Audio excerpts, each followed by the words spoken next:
Hello everybody, this is Vladimir from Foxy Voxel, and I wanted to record a playthrough of all the new features that we added to Going Medieval. So let's get started from the main menu or home screen that we call it. As you can see, or maybe you don't notice it, we did some small changes to the look of this screen. We added grass and some bushes just to, give it a facelift, as 1.0 is here, and we just wanted to make it a bit different than it was before. You may notice that the early access banner is gone, so that's cool. Finally, only took us a few years. We added some more options here, like clicking on this will take you to the patch notes on our website. Here you can subscribe to our newsletter. And yeah, so the biggest changes that we made here on the home screen is when you start a new game. So as you can notice, we also added a tutorial button. So this will take you to dedicated tutorial scene that will show you the ropes. So it's not classical playthrough, but it will give you it will show you the ropes. It will show you like the basic controls and things that we were kind of lacking before, just to make it a bit more user-friendly for people that never played colony sims before. I know there are those people. Not just kidding. We do want to be complex with our gameplay, but we also want to be welcoming to as many players as we can. So yeah, we have the tutorial there. It takes about 20 minutes to go through, so it's nothing too complex or too time consuming. So yeah, and it's also in the demo, so it's a good way to just try the game to see if it's something that you would like to play. What we did also was we changed the flow of these screens here. So I don't know if you guys remember, but before we had like 3 types of gameplay. We had survival, builder, and normal, something like that. Now we changed that to these scenarios that we also had before, but now basically these scenarios are that. A new life is kind of like a standard way of playing.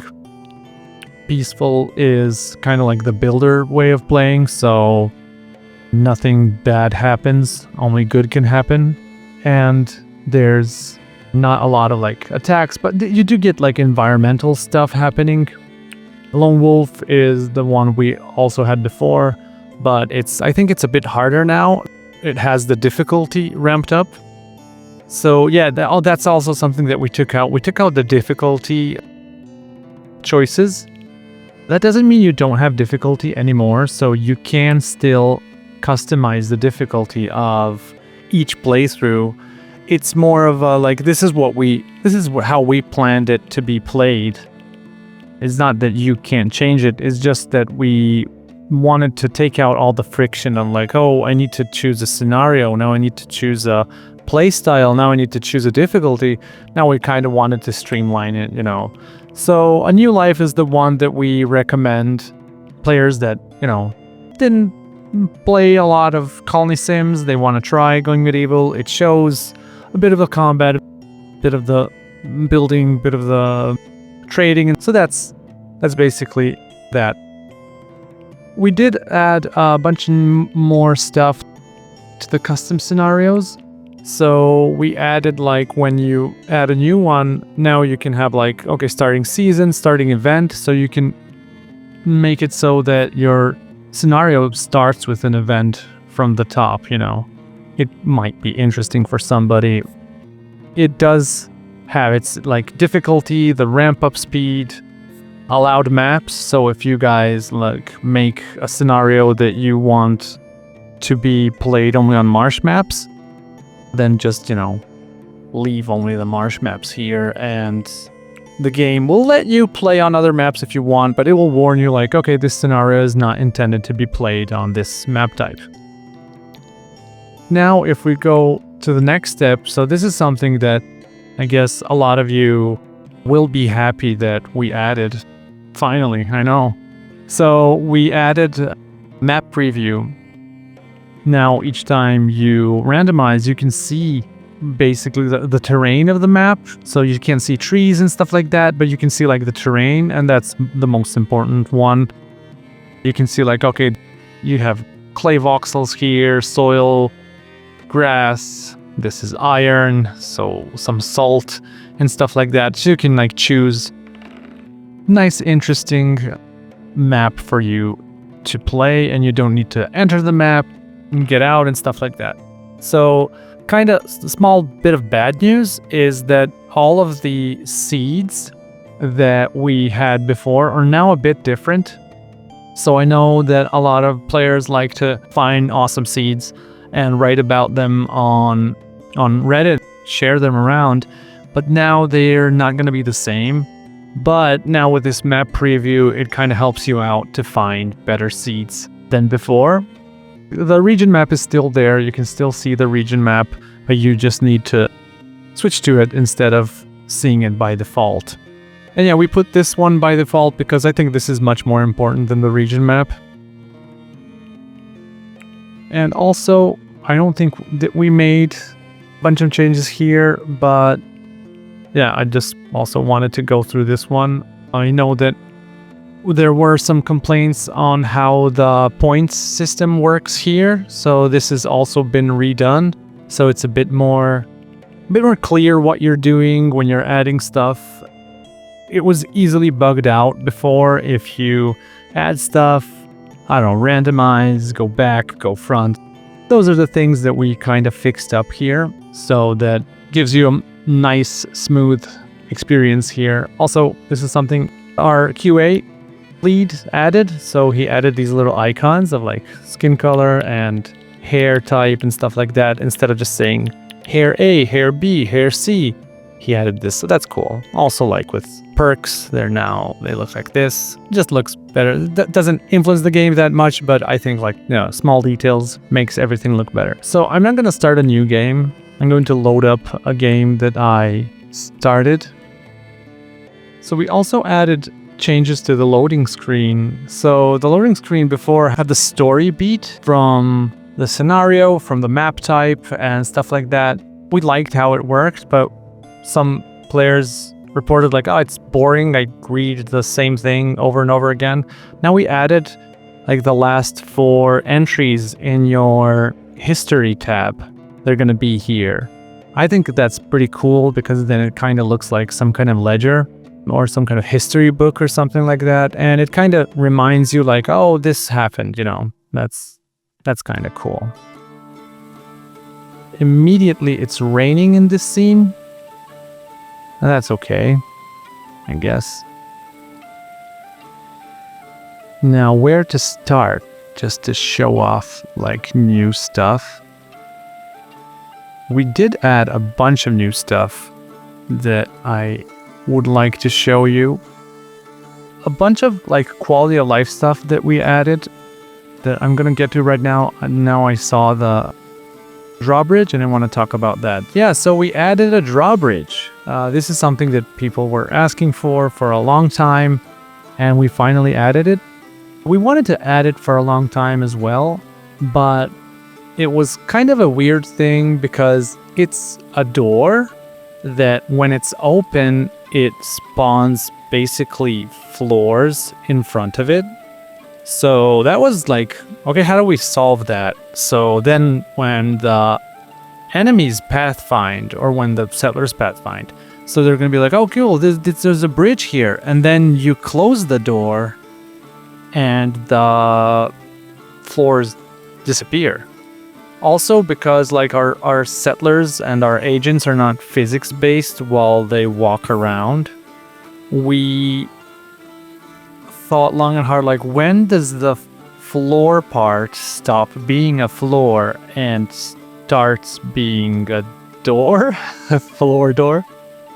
So that was like an interesting challenge to solve.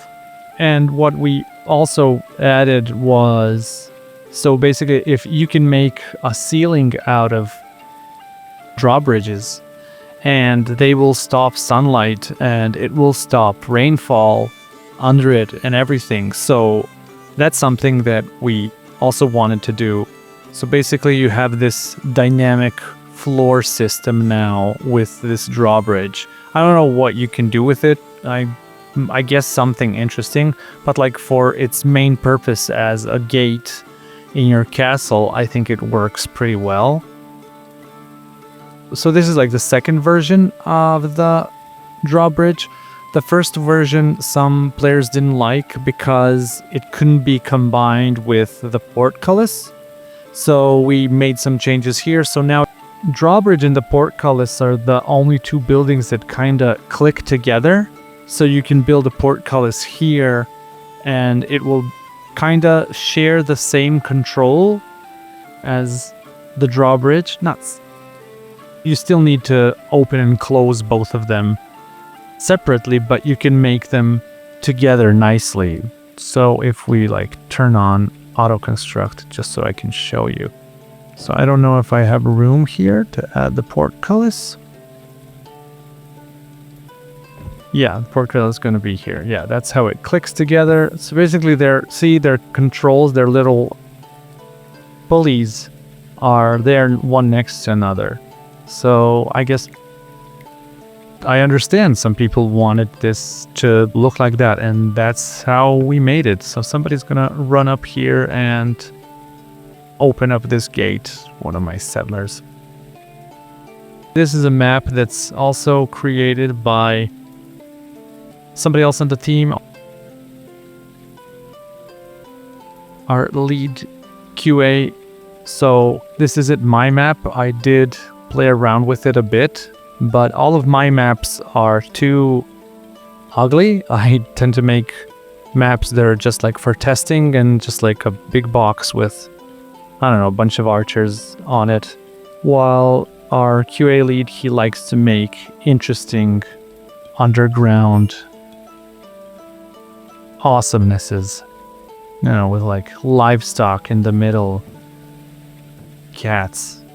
And he likes to name all of our settlers and Serbian names, so that's also cool.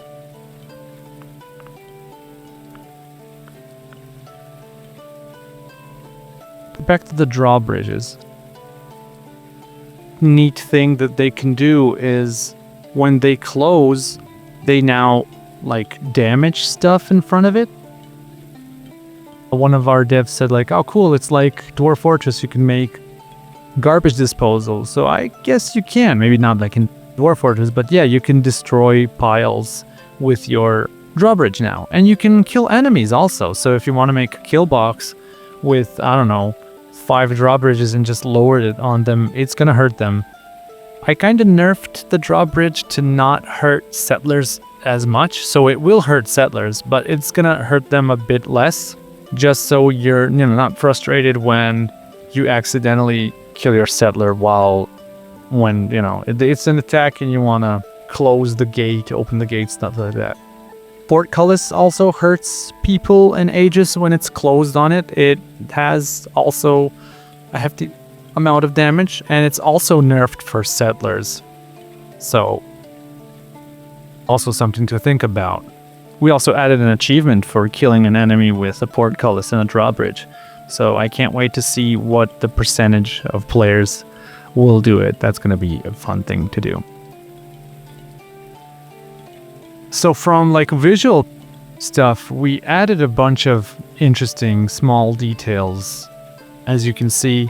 So we added grass finally. One of our programmers, he's very good with those types of compute shaders, instant meshes and stuff like instanced meshes. I'm not sure how it's pronounced. So he added that. I did the visual part, like the blowing it on the wind and stuff like that. And yeah, it disappears when you go up. It might have some frame impact, so if you can turn it off in options, of course. If you don't like it, I'm cool with it. I'm not gonna cry a lot. What else did we add? So we added, I'm not sure I can see it here, but we added like these nice effects to the ivy. So now when you like build, is this an ivy bush? Yes, it's an ivy shrub. So now like when you build a wall next to an ivy shrub, it will spawn this like part that grows up.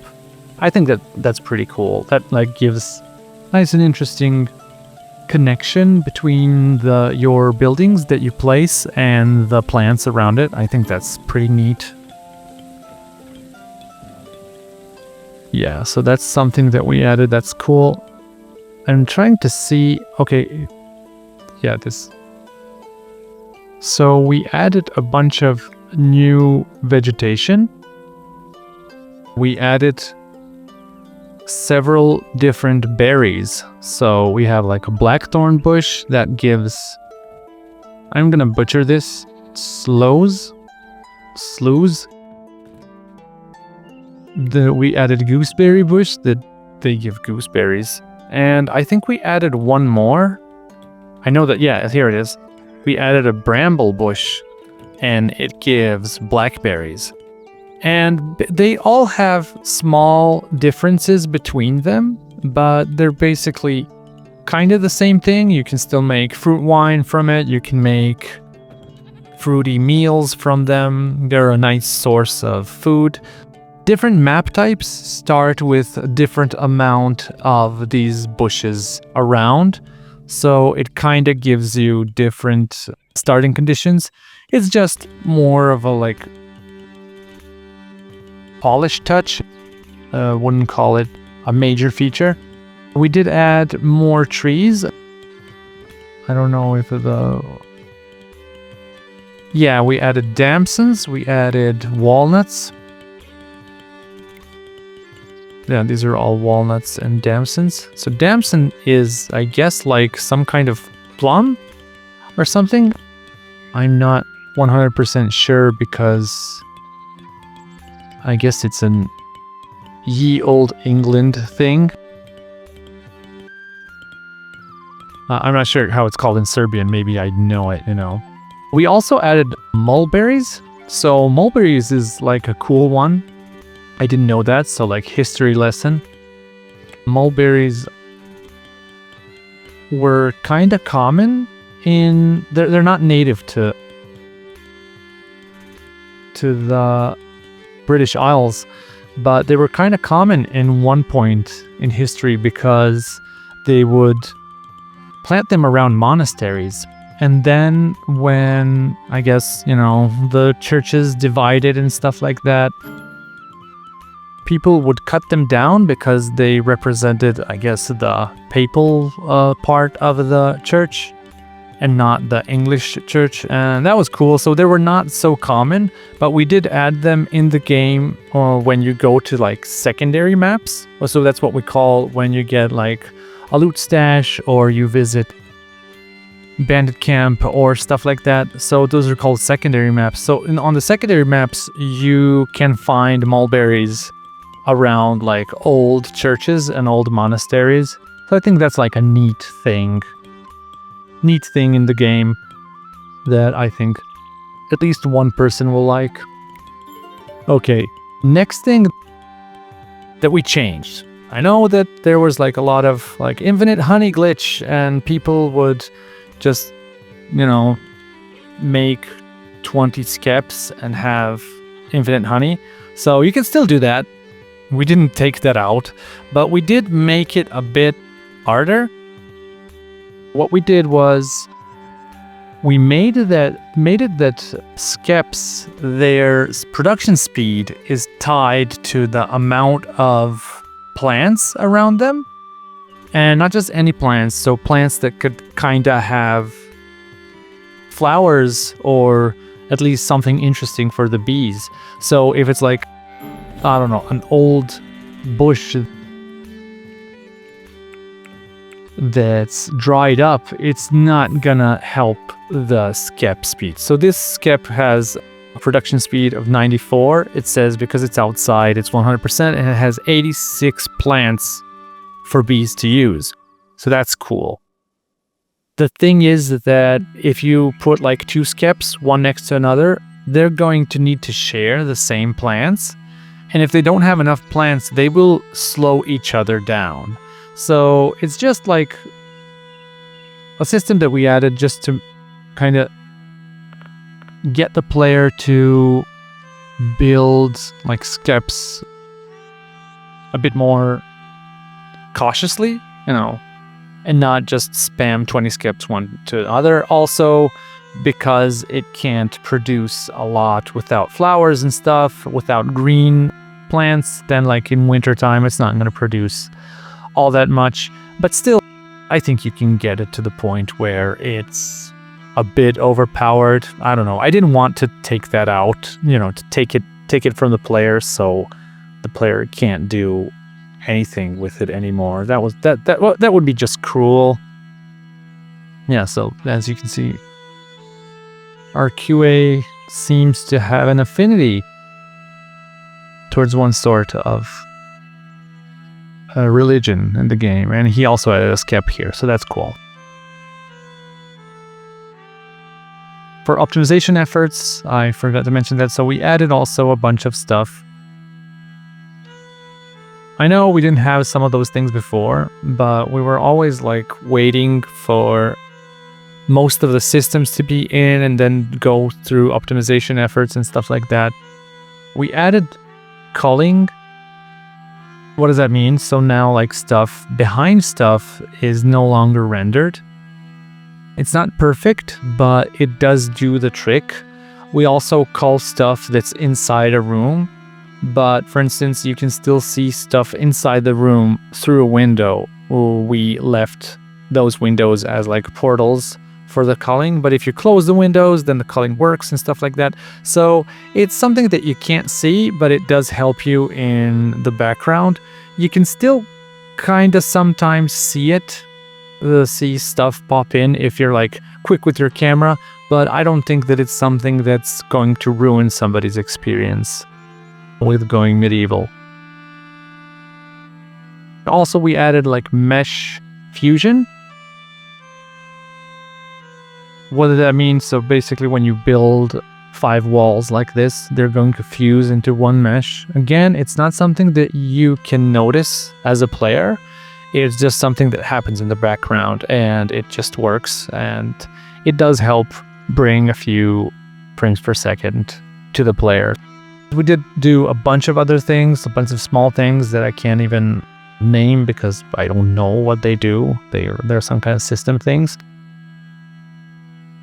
But yeah, also like a cool thing that we added is, this is also something that I guess people were asking for a long time, or maybe they didn't, I don't know.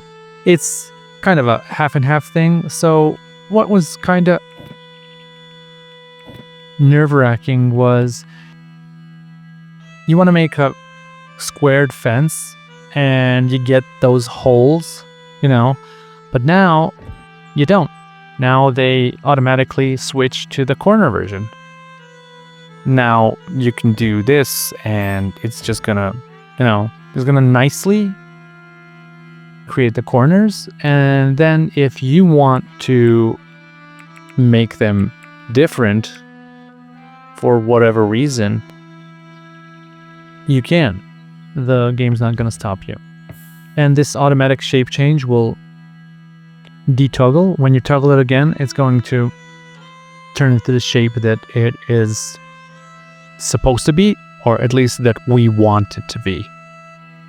We do that for fences, we do that for a bunch of things. Also, this is kind of a hidden thing, but if you hold down Alt with like fences, you can drag a square and just like voila, you don't need to drag it 4 times.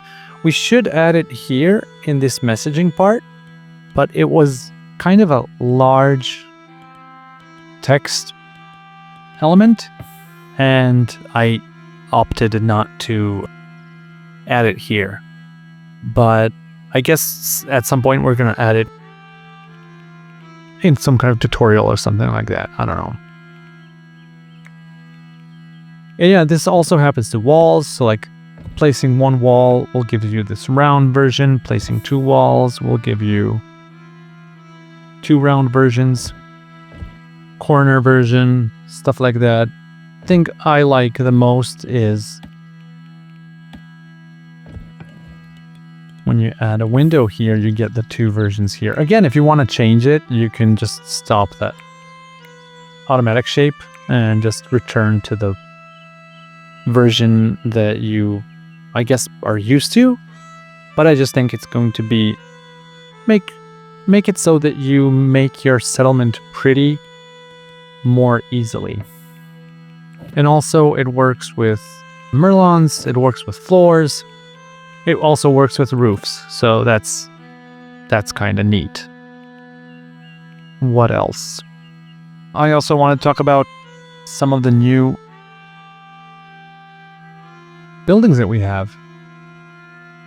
So some new structures. I think that the most useful one that we added are the rally points.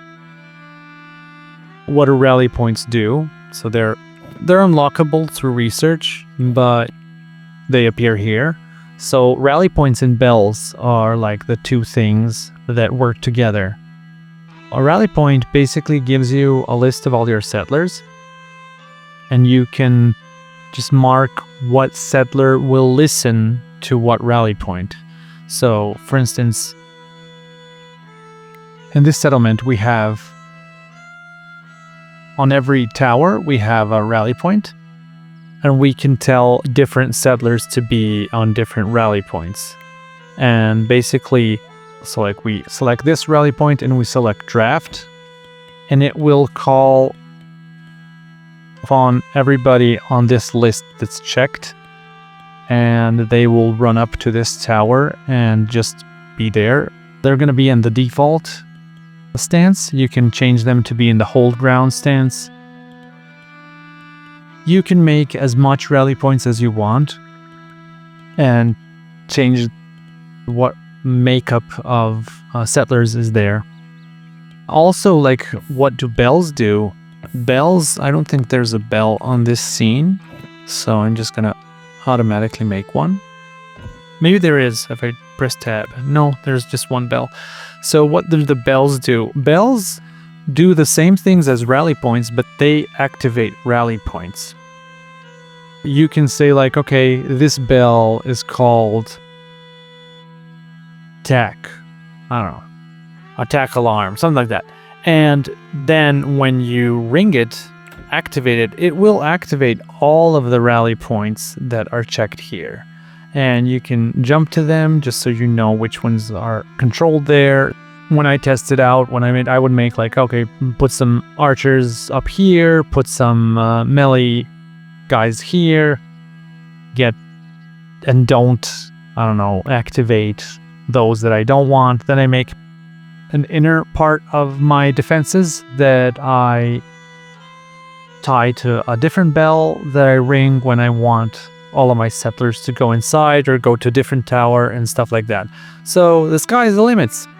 I think this was just a nice like quality of life thing that you can use to create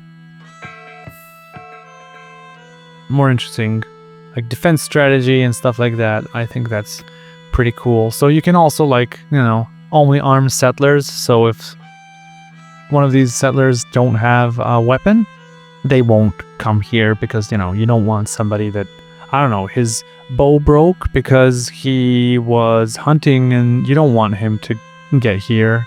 That's not interesting. You want the archer to get here. They're still listening to the bell and coming back. So yeah, you can like unring the bell. You can undraft these settlers that were drafted. I guess there's other settlers that are arriving at other rally points, but we'll undraft them later. I guess you guys noticed these new icons. So we added a bunch of new icons of the reactions of their needs. I think they look pretty cool. They're like, they have this medieval style to them. They look like they were on some kind of parchment or something like that. It just adds a bit more flavor and not the old, where we had like smiley face, not smiley face, and that's all that we had, and that wasn't too interesting. Now they have a bit more stuff to react to. So like this settler was reacting to a dead body. They react to dung a lot, so if they see like poop around, they're gonna react to that. So yeah, here's the one. He's reacting to poop. That's fun. Coming back to quality of life stuff, we redone the manage panel. I know this was a very sensitive part for a lot of people because it was a mess. Not a mess, it was like the first iteration, and we were always like, we're gonna come back to it, and we never came back to it, but now we did. So what changed here? Before you would have like for each hand, so like right hand, left hand management, and for apparel you would have armor, clothing, headwear, all separate drop downs, and it was just too much. Now we made it all to be one thing. We took out the drop buttons because now if you want to drop something, you click on your settler and you drop it, so that's okay. So we just made it a bit more tidy. We added the copy and paste things, and we also added like interesting things. Paste selected, it paste all. So if you want like, oh, I made all of his parameters as I wanted to, I just copy it and paste to everybody, or use shift click to select few and just paste on them. It did save me a few clicks from time to time. I think it's useful. I think it's something that's somebody's going to be happy about. Yeah, this, and we also added, so when you go to apparel profiles, now you have yearly override. So what that basically says is, okay, wear different stuff if it's this time of year. So this is also something that was annoying before, where like you want people to get out of their winter clothing, and in their summer clothing you need to go in and change like from other presets and stuff like that. Now you can just create a preset that has an override, or if you don't want the override, so that's also something that you can do.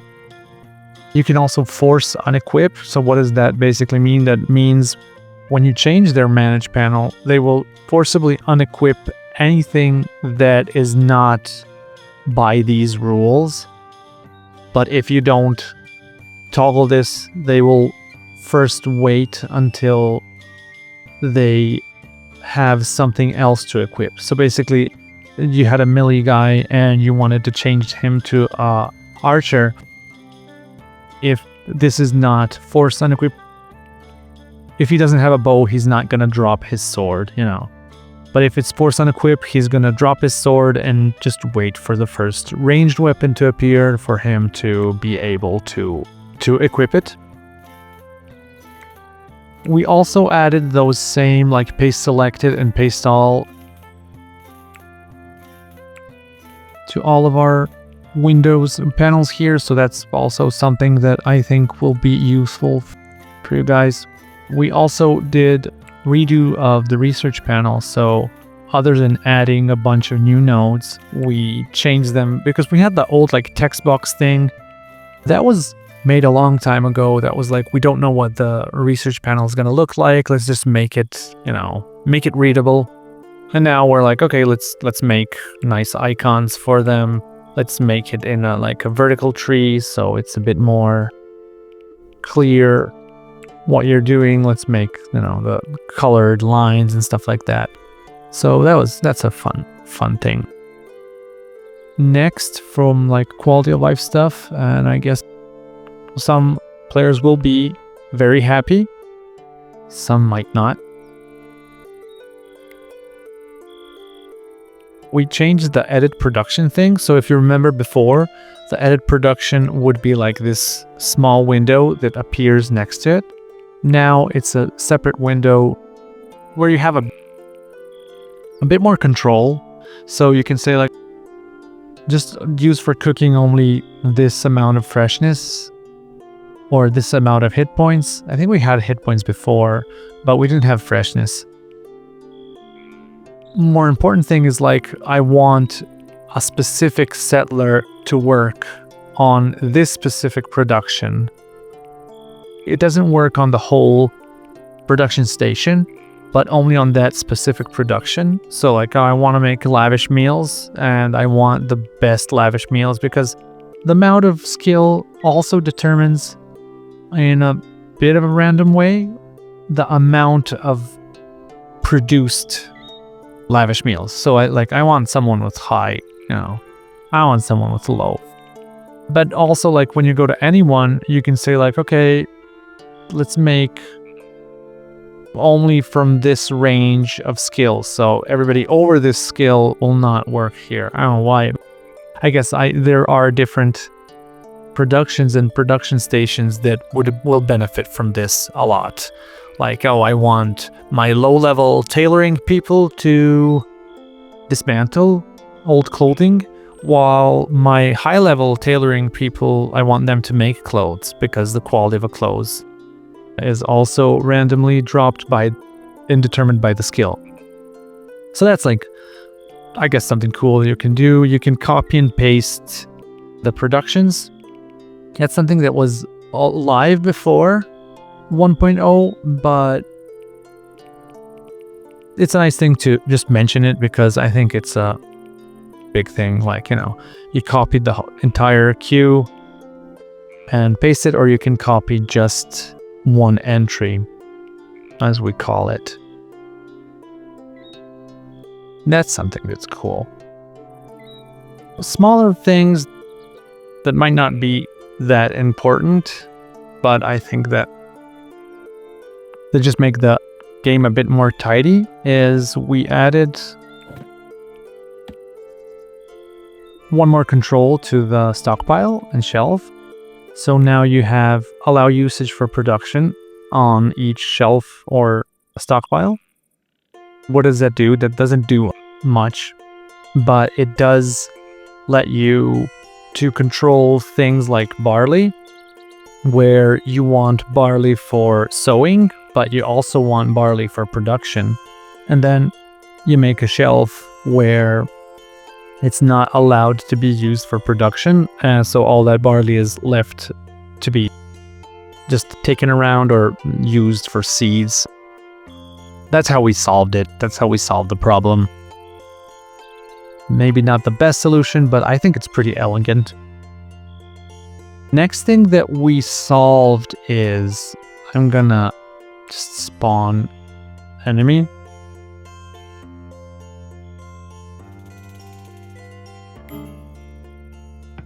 So now when you kill an enemy, or when a settler dies, they will no longer drop all of their things around them. That's also something that was... It was like something that we didn't think about a lot. We added it like that in the game because before it was the easiest solution. Like, just make them drop a corpse and make them drop all of the things around them, and then the settler can pick them up. But now we're like, let's clean this up a bit, because when you have like a massive battle, when you have like 30 or 40 dead enemies, it gets cluttery. There's like 500 things there, and we just wanted to make it a bit lower. So like this guy has short sword. Yeah, you can see what he has. You can even read there, and then you can like strip him. So you command settler to come strip him of his belongings. Let's see, like love is fishing. Let's prioritize strip.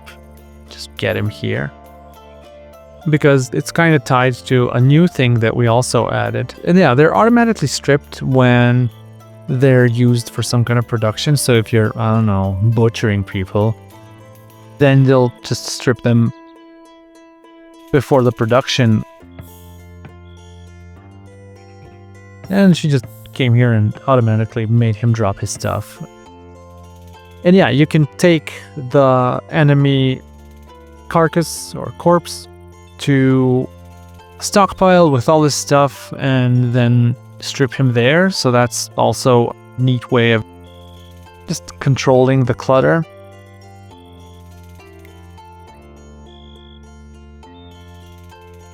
When clothing is dropped from a dead person, it becomes tainted. What does that mean?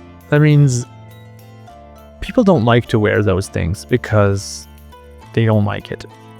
And when you sell them to merchants, it's much cheaper to sell them. So why did we do this?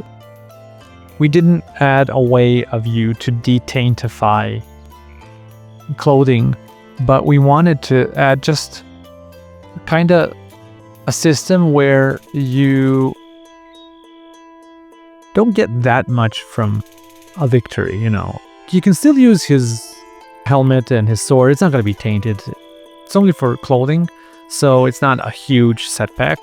But it also like gives you a reason to do something with them. Like you can dismantle them, or you can sell them in bulk, but you're not going to get a lot. I think you get like 10% of its price. Yeah, that's the Tainted clothing stuff. And yeah, you can order your settlers in the manage panel not to wear tainted stuff. Yeah, so if you want, you can wear tainted stuff. And yeah, when a settler wears tainted stuff, you get some negative mood modifier. It's not huge, but so like in the first days of your gameplay, if you need clothing bad and you only have tainted stuff, it's okay. It's not gonna set you back so much. But like later on, when they have higher expectations, I think that can like set you back a bit. Next on the list of new stuff that we added new entertainment buildings. I don't know how to pronounce some of these, don't be mad. So these are our quoits, basically horseshoes or something like that. This is the default entertainment building now because we kinda, I know you all like the backgammon, we all like backgammon here. We kind of consider it higher level entertainment, you know, for the intellectuals. So we hid it behind a research. So you now have to research backgammon tables. It's not a very expensive research, so it's not something that's gonna take you a lot of time. No. And we have also Skittles. Skittles is basically bowling. We have Shovelboard. Shovelboard, the sport of kings. And of course we have backgammon. So the differences between them is what we also changed around entertainment is that now your settlers may get bored of these entertainments and just like not want to play some of them. And that is not the case early on in gameplay. So when like, you know, you're fighting for food and stuff like that, they don't care if they want entertainment. They're going to be cool with playing quoits all the time. But when they have high expectation and you have a lot of, I don't know, bunch of wealth accumulated, you want to make different stuff for them to play. Look at my hauling animals are running to haul stuff. Look at them. Smart. So smart. Okay, so even when they're bored of something, it's not a huge setback, but you know, it can pile up, especially when, you know, it's -2, -4, -3, like smaller mood modifiers are pretty important in the late game, especially if you're playing on a bit harder difficulty. So that's entertainment for you.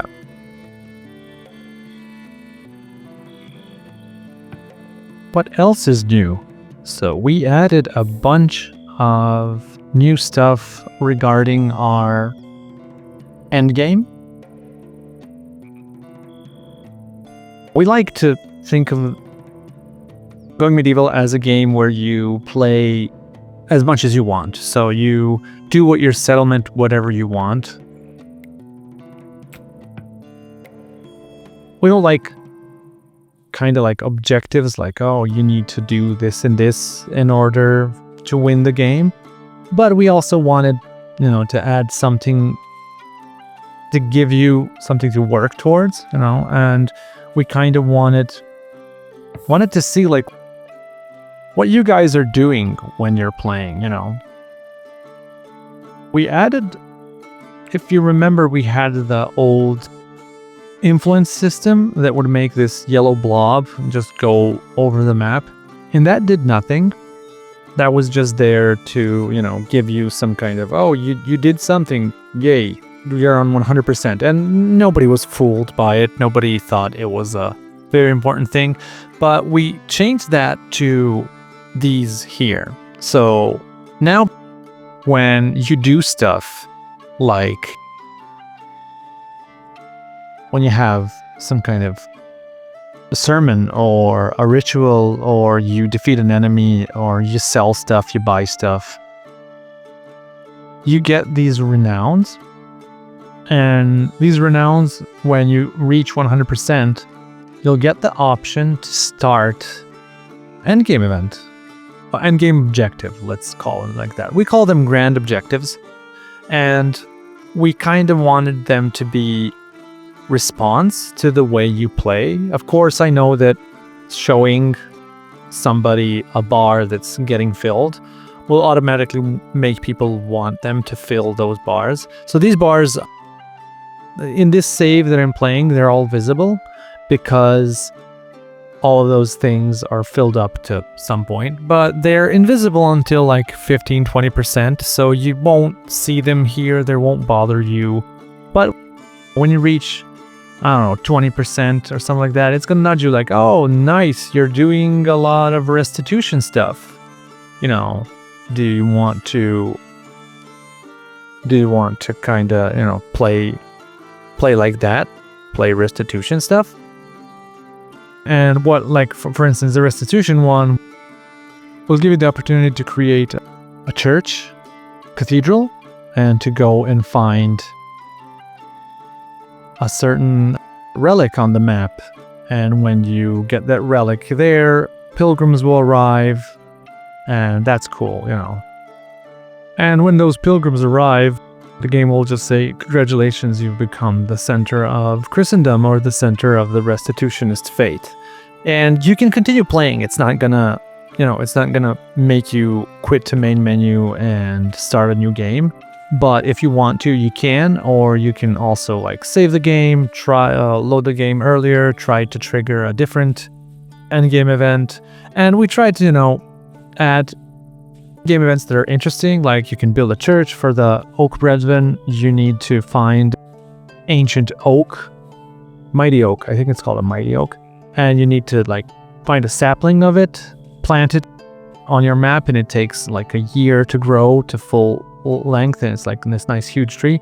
And also for like military renown, a bunch of enemy camps appear around and you need to go and defeat them. Mercantile renown, you get the option to create a fair, like a marketplace, huge marketplace, and then a bunch of people come there and just idle around. And with the intellectual one, you get the chance to create like this magnum opus.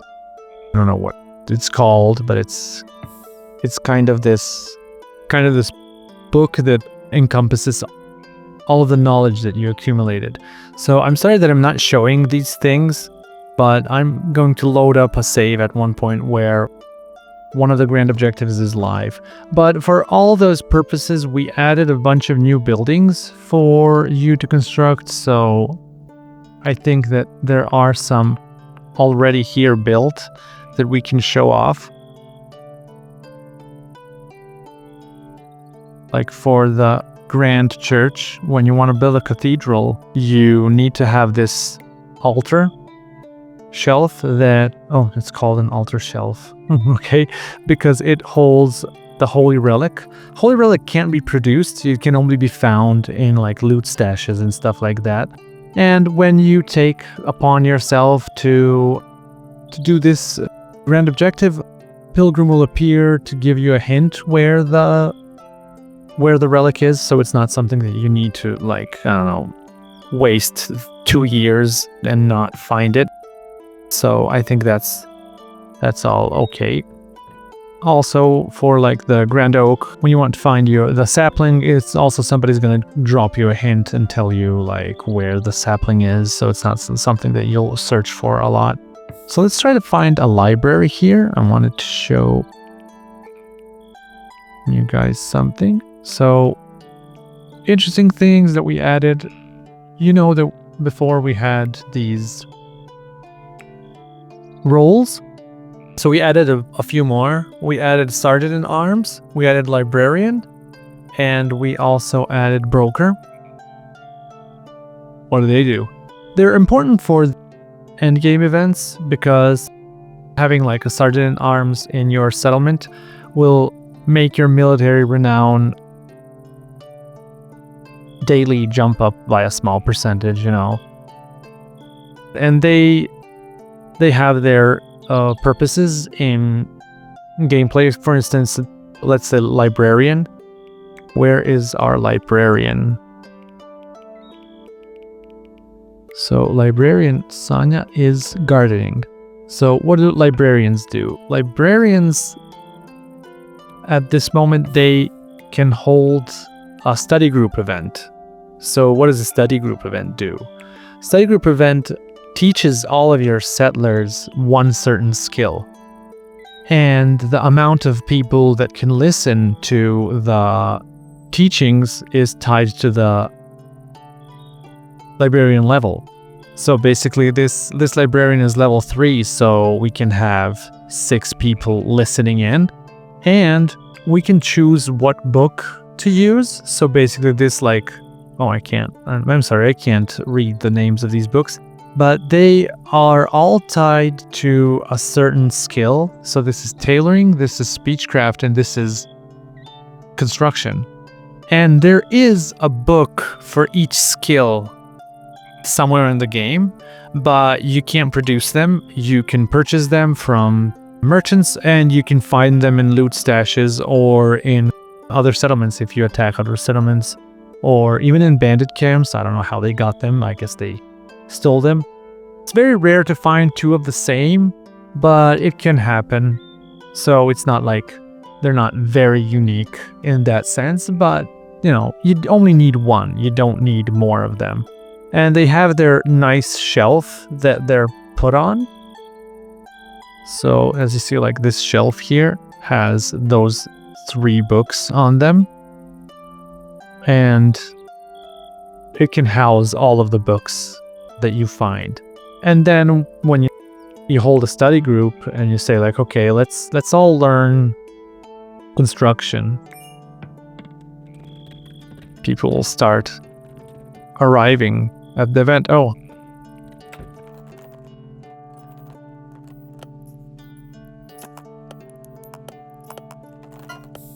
then the librarian appears and she reads from the book. People sit around or stand around. So this library is kind of a weird shape, but they listen to the librarian hold a study group, and after that they get nice boost in the skill. So they don't only get XP, they also get, like, in the next few days, they will get a boost in that certain skill. So they're gonna get more experience from that skill. I think that's also, like, that's cool. That's a nice way for you to, like, okay, I want to level up my settlers in this skill, but I don't have a lot of stuff to do, especially for, like, speechcraft. It's very hard what you need to make them go around and trade and stuff like that. That's the best way for them to get speechcraft, but, like, sometimes it's just not enough. And also, now that I see these entertainment buildings, I know that I already talked about them, but they also give small amounts of XP in certain, like, skills. I think, like, Shovelboard gives, like, melee skill, I don't know, like 5-10 XP. Bakumon gives intellectual, Quoits and Skittles give marksman skill and stuff like that. So that's neat detail, right? Okay, let's talk about events. When I say events, I mean events that happen to the player. We added a bunch more. So what we added was, I know that some people are going to hate us for that. We added flooding of cellars. So let's see if flood can be triggered here. Yep, cellar flooded. Damn, I didn't see where it is. Okay. But a room should be filled with water somewhere.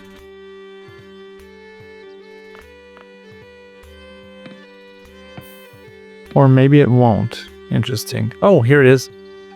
Yeah, so this room has been flooded with water. And this room also.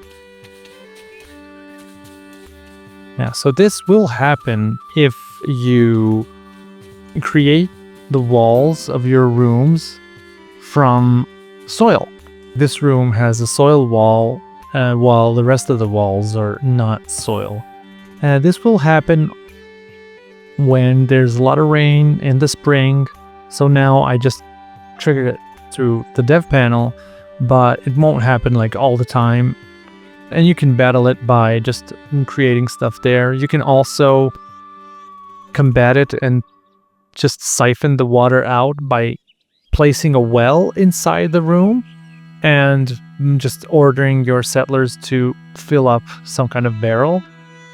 And they will eventually take all of the water out. At some point when the threshold of water is low, it just disappears. So it's not going to be, you don't need to take all of the water out. You just need to take enough where the rest of the water can't cover all of the space of the room. So yeah, that's also something you can do. You can like dig part of the map, like make just another room here with a door and just like open the door. And when you open that door, the water will try to rush through it, but it needs to cover a larger amount of space, automatically making it dry out. So that's one of the events that we added. Other event that we added is we added a bunch more aggressive animal events.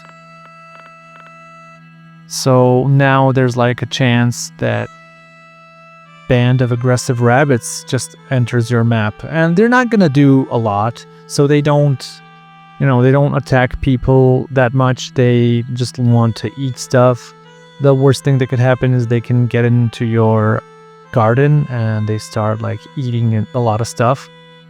But yeah, that could be bad, of course. That's not the best thing that can happen.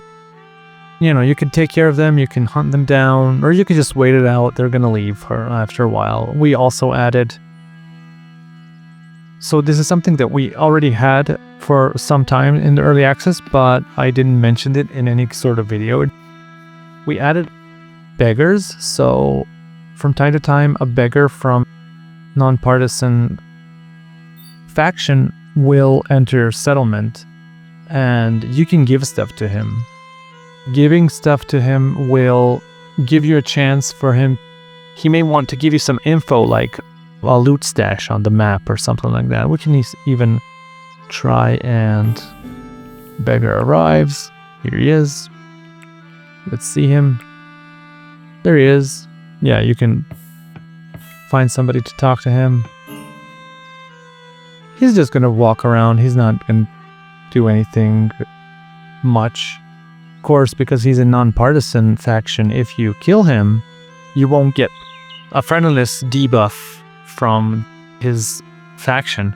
But we did add one more type of renown that's called infamy, and you can gain a lot of infamy, and the more infamy you gain, the more people will not like you, not like your faction. They won't send merchants your way. But it's something if you want to play around with it, and if you want to kill a bunch of beggars or NPCs, that's cool. You can give something to the beggar. Let's see. He's asking for 15 gold in value. We can give him gold. We can also give him a dog. I'm not going to give him a dog. But we can give him some... Yeah, we can give him cows. He takes anything. Damn. We can give him a shield. Why? He's going to sell it somewhere, I guess. We can give him a... I don't know. Feed a man. Give a man a chicken. Feed him for a day. Teach a man to beg for chickens. And then you can feed him for a bit more. What's this? This is a number of resources I have. But what is this resource? I think it's a wolf head trophy. Let's give him a wolf head trophy. He's going to be happy. You accept it. Say accept. Cool. Okay, Beggars then gave us a hidden stash tip. It says, ooh, look. Location of a hidden stash. You can jump to the location. Yeah, and here on the map you have a hidden stash. It says it estimate value, estimate weight, and it seems to harbor hostile animals. So, you know what to do, you know how to prepare, and who to take with you on your way, and it expires in 10 days. So, I'm just gonna send a caravan to there. Let's see. They'll have bows. I think that's gonna be okay. Let's send our Sergeant at Arms. Okay, let's add... Oh, this is cool. We also added this like filter, so you can filter out stuff easily. I don't have a lot of food. I don't like that. Let's see. I have a lot of beets. Cheese. Okay, cool. And then I still have a bunch of kugus to spare. I'm gonna take cow with me, so I can... bring back all of the stuff there. Okay, I skipped ahead a little bit. Yeah, our caravan has arrived on the destination, and you can tell them to enter the location. So now we're entering the loot stash. This is also going to give us a chance to talk about nice graphical features that we added. That does nothing to gameplay, of course. Our settlers appeared on this loot stash, and as we see, we have 5 aggressive wolves. The loot stash has some theses. It has chronicles. It has some Greek fire, nice. Winter clothes, and it has an intellectual book. So these things can't be taken back. You can't take them back until you defeated all of the animals. So you have like about 18 hours to do it. You can start undrafting your settlers and creating a wall if you want, building a tower. So you can do a bunch of things here. It's not like you can only fight and stuff like that. Different loot stashes have different kind of tasks. So this one is like defeat all the animals in order to take the stuff home. Some of them are like, the things are underground, maybe you have some ore to mine, maybe you have some trees to cut down, or, harvest stuff. So there's a lot of different loot stashes that you can get. Not all of them are the same. What's the graphical feature I want to talk about? We added, finally, map edge graphics. So if you remember before, it would be like the end of the world here and you just fall off. But now we added it so that... Oh, and my archer has already started. I think they're gonna take care of those wolves pretty easily. I just need to get them closer. Yeah, those wolves don't stand a chance. Nice. Aggressive. They're not even... Cool. The area has been cleared of threats. So what does that mean? Then we click leave.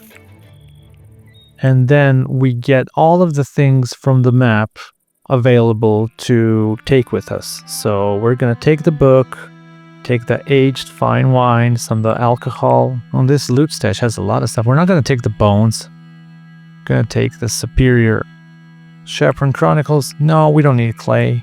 We don't need dirt, but we need coin, we need Greek fire, handbooks, herbs, healing kits, sticks. We don't need sticks. Desai, winter clothes, and we can even take the wolf carcasses with us. Why not? Let's take them. We have enough space. So we accept, and we get a caravan that's going back home. Yeah. While we're in the loot stash, time kind of stops on our primary map. So you can't jump around. You can't jump around from one map to the other.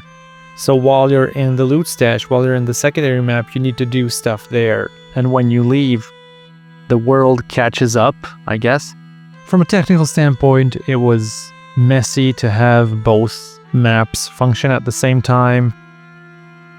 We opted to create it like this, you know. Yeah, now our caravan could go back, and this loot stash will disappear after some time because, you know, it's just there. But we got all the loot, so that's cool. Some other events that we also added are ambushes. It's also something that we added a while ago, so it's not anything new. So ambushes it can happen if you have an unprotected caravan. So like if you send your caravan with nobody with weapons and a lot of valuable stuff, enemies will ambush you from time to time. And ambushes they scale up with just the amount of goods that you have. So if you don't have a lot, it's going to be a few of them. If you have a lot of stuff, it's going to be a lot of them. You can turn it off in options if it's something that annoys you. You know, if it's something like, oh, this is too hard, I don't like it. But also, it's something that you can't turn off while in the ambush. So if an ambush happens, you're out of luck. You can load the game before there. And also you can negotiate with the ambushers and give them part of your loot, and they won't touch you because, you know, they want to live also. They don't want to... They're human after all. They're not polecats. Look at those polecats. Look at them. So that would be fun if polecats would ambush you, but they don't. But you can have like feral polecats attack you, so that's kind of cool. So I'm just gonna jump ahead a bit in time just to show off the Pagan oak tree for the Oak Brethren grand objective. Okay, so I kind of fast forwarded a bit.